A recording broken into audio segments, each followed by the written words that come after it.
Today we've gonna talk about soft water and how to use it to make really good coffee. Now, soft water is just water that has been filtered or treated to remove minerals like calcium and magnesium.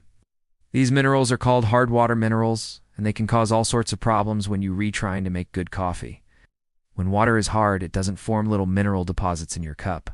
It actually forms bigger mineral deposits in your group head and in your boiler. And as those deposits build up, they insulate your boiler and your group head so that the heat from the machine can actually get into your water. So your water is not going to be as hot as it needs to be to properly extract the coffee. And the answer is no. If you don't have access to soft water, you can still make really good coffee.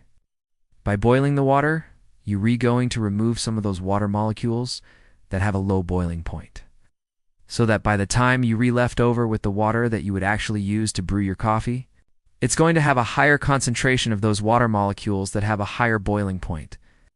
Those water molecules are less likely to bind to those hard water minerals, which means you're going to have a better extraction. You just have to understand that the water that you're reusing is going to have a greater impact on the taste of your coffee. Another thing that happens when you use hard water is that the minerals will actually bind to the water molecules.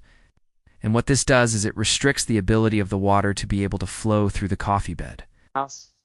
Now, soft water is usually bottled water or filtered water. You can buy a filter to put on your tap.